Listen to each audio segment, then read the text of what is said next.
Hey everyone, and welcome to this explainer. Today, we are absolutely diving deep into the anatomy of a World Cup goal.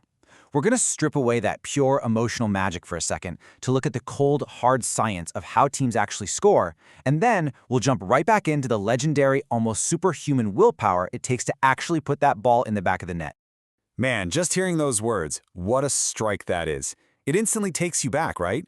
It triggers this pure, nostalgic emotion. Just think back to that exact moment you literally leapt off your couch, probably spilling your drink everywhere, all because some player just unleashed an absolute rocket from way outside the box.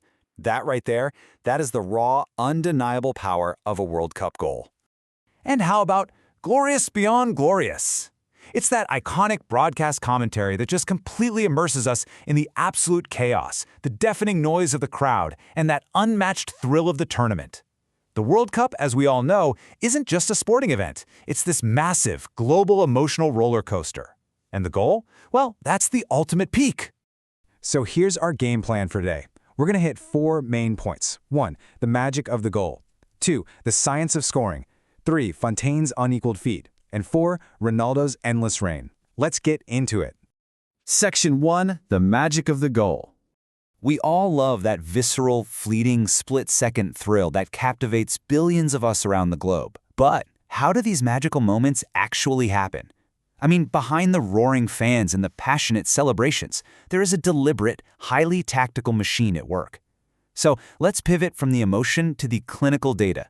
Which brings us to Section 2, the science of scoring. Okay, to really grasp the modern game, we're looking at some fascinating research from Frontiers in Sports and Active Living. And naturally, if we're talking modern football efficiency, we have to talk about expected goals, or XG. Now, you probably already know XG measures the quality of a scoring chance, factoring in things like distance, angle, and how much defensive pressure a player is under. But seeing how this metric exposes the tactical evolution between tournaments, that's where it gets truly fascinating. Just take a look at this. It brilliantly illustrates a massive tactical shift in just 4 short years.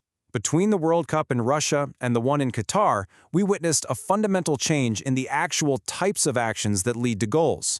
The game is evolving, and it's evolving fast.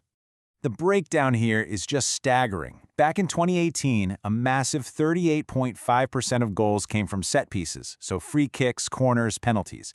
Fast forward to 2022, and that number plummeted to 24.4%. Own goals took a complete nosedive too, dropping from a record 12 down to just 2. So if set pieces and errors are down, where on earth did the goals come from? Open play. Modern teams are clearly relying way less on the chaos of a set piece and heavily leaning on meticulously crafted positional open play. But here's the kicker: timing.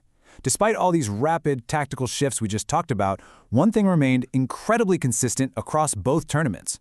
The vast majority of goals are scored late in the second half, specifically right between the 75th and 90th minute. Why? Well, it mostly comes down to sheer physical and mental fatigue. As legs get heavy and minds start to wander, that is exactly when those meticulously planned defensive structures finally start to crumble. All right, moving on to Section 3, Fontaine's unequaled feat. To really anchor all those dry statistics we just went through, we need to look at the incredible human element of the game. Let's travel back to a historical extreme from the 1958 World Cup in Sweden. Imagine the pressure here.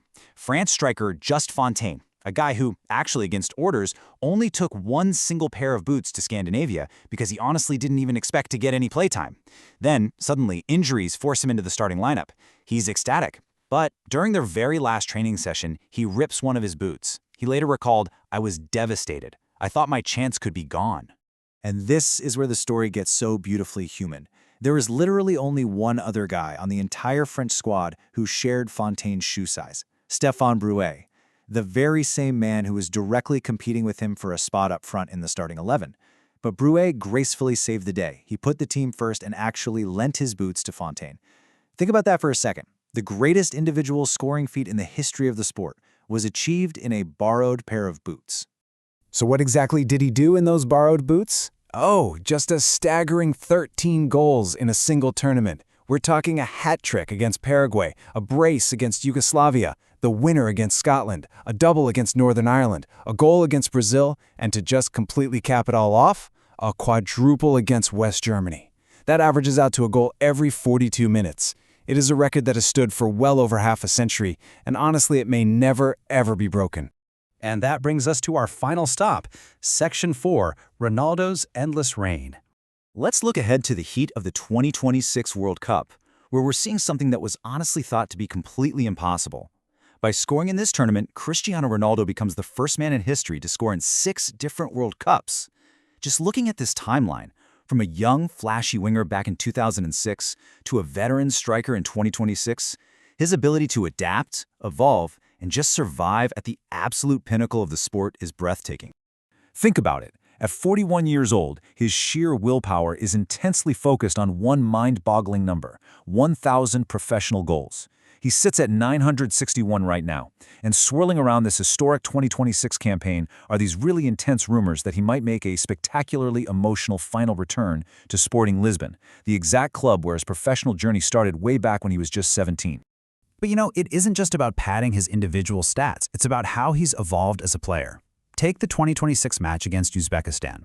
He was facing heavy criticism from a previous draw, and he absolutely silenced his critics. Yes, he scored 2 clinical goals, because of course he did, but the most telling moment of the whole match, a free kick right on the edge of the box. The crowd is going wild, chanting his name, but instead of taking the glory shot, Ronaldo acted as a deliberate decoy. He whispered the plan to Nuno Mendes, completely faked out the goalkeeper, and Mendes fired it home. It was an incredible moment that showed he was finally willing to set aside his own ego for the ultimate success of the team. That quote right there, "I always arrive. Sooner or later, I'm there." It perfectly captures the sheer willpower you need for football immortality. Today, we've seen the cold, hard science of expected goals, we've talked about the borrowed boots of Just Fontaine, and we've witnessed the endless reign of Cristiano Ronaldo. A World Cup goal really is this ultimate collision of tactical data and burning human will.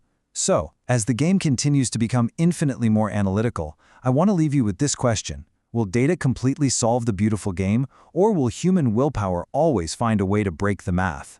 Thank you so much for joining me on this explainer, and definitely keep your eyes peeled for the next spectacular strike.